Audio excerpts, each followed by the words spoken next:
A black Tesla, abandoned in the Hollywood Hills, sits in a tow yard as a foul odor fills the air. When LAPD officers pop the front trunk, they find a body in a bag, a missing teen named Celeste Rivas Hernandez. That Tesla is registered to rising music star D4VD, and overnight, a homicide investigation collides with celebrity culture. Hey, I'm Tim B, and today we're walking carefully through the real facts of the Celeste Rivas case. This video discusses the death of a teenager.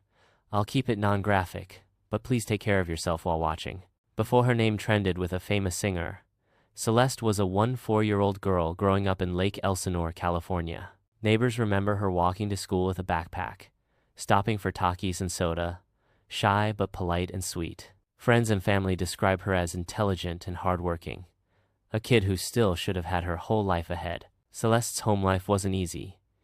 In 2024, she was reported missing multiple times as a runaway, but usually came back. The last time, in April 2024, she left home again and didn't return, though her family says she called once in May. Missing posters went up around Lake Elsinore, and her mother begged her publicly to come home safe. For more than a year, Celeste was just one of many missing teens, her case largely invisible outside her community. That changed on the 8th of September 2025, the day after what would have been her 15th birthday. A Tesla with Texas plates had been sitting on a Hollywood Hills street for weeks before neighbors finally complained. The car was towed to a lot, and workers there noticed a horrific smell coming from the front trunk area. LAPD responded, opened the trunk, and found human remains sealed inside a bag, heavily decomposed from the summer heat. Forensic work eventually confirmed the victim was Celeste, the runaway who had left Lake Elsinore the year before. When records showed the Tesla belonged to 20-year-old singer David Anthony Burke,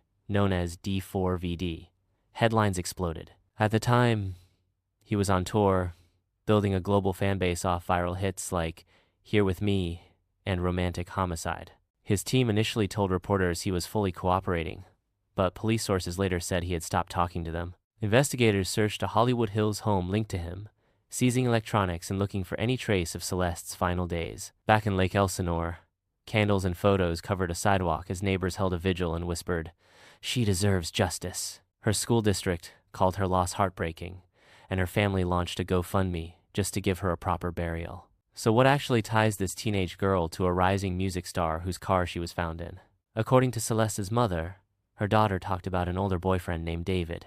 Online sleuths quickly pointed out that both Celeste and D4VD had matching tattoos on their right index fingers. There are also photos and videos that appear to show them in the same spaces, though police haven't released full context. Authorities have not publicly confirmed the exact nature of their relationship, and that's important. We simply don't know. As the internet took over, rumors went wild, especially about what officers supposedly saw inside that trunk. TikTok and tabloids claimed her body had been decapitated, or even kept frozen before being dumped in the car. In an exclusive interview, LAPD Captain Scott Williams flatly denied those claims. He said Celeste's body was not frozen, not decapitated, and had been in the car for weeks in extreme heat. The official line from LAPD is clear. Those viral frozen body stories are misinformation, not evidence. At the same time, detectives believe Celeste died long before the discovery, possibly in the spring of 2025. Her remains were in very poor condition, and investigators suspect more than one person helped move and conceal her body. Legally, that's huge, because this isn't just a death investigation anymore. Court filings now describe the case as an ongoing investigation of murder. To protect witnesses and sensitive details, Detective Joshua Byers asked a judge to seal Celeste's autopsy records. Judge Craig Richmond agreed, placing a rare security hold that even the county medical examiner has publicly criticized. Dr. Odey Ukpo, the chief medical examiner, says his office normally prioritizes transparency, but is now bound by the court. That seal means we don't know Celeste's official cause or manner of death, and neither does the public. Some outlets have speculated that the cause may eventually be listed as undetermined, but that is not confirmed.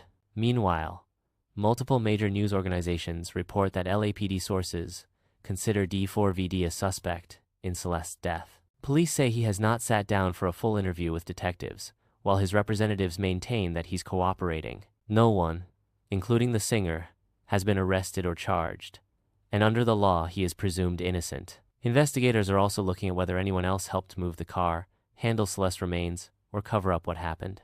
They've reportedly examined his travel to Santa Barbara in spring 2025 to see if it connects to Celeste's disappearance. Back in Lake Elsinore, Celeste's family is left with memories instead of answers. At her funeral, relatives described her as a beloved daughter, sister, cousin, and friend whose smile lit up their home. Her brother has posted that their mom barely speaks, feeling like she somehow failed Celeste, even though she tried everything. Community members talk about seeing missing person flyers, sharing her photo on social media, and praying she'd walk back through the door. Instead, they watched news alerts about a body in a singer's trunk and realized the story was about their own neighbor. For fans of D4VD, the case has been jarring.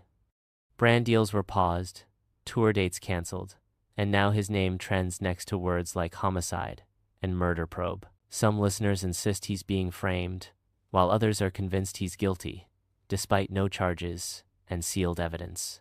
That split is part of why this case feels like true crime, colliding with celebrity fandom and internet rumor culture. So let's separate what we know from what we don't. We know Celeste repeatedly ran away, was last heard from in spring 2024, and was found in his Tesla a year later. We know LAPD is treating this as a murder investigation, and that a judge has sealed the autopsy and related records. We know the singer has been identified by police sources as a suspect, and that they say he hasn't cooperated fully. We do not know how Celeste died, where she died, or exactly who put her in that car. We do not know whether any tattoos, lyrics, or leaked songs would stand up as evidence in a courtroom. And we definitely don't know enough to declare anyone guilty from behind a screen. If this case shows us anything, it's how quickly a real child's death can turn into content, gossip, and conspiracy. Celeste wasn't a character in a murder ballad or a plot twist in a fandom drama. She was a teenager who never came home. As more official information comes out, we owe it to her to listen carefully, check sources, and keep the focus on justice. If you're following this story, let me know in the comments what questions you still have, and keep it respectful. Remember, no doxing, no harassment, and no accusing specific people beyond what law enforcement and courts actually decide. My hope is that one day we'll be talking about an answer in Celeste's case, not just a mystery in a headline. Until then, hug the kids in your life a little tighter tonight, stay safe, and I'll see you in the next deep dive.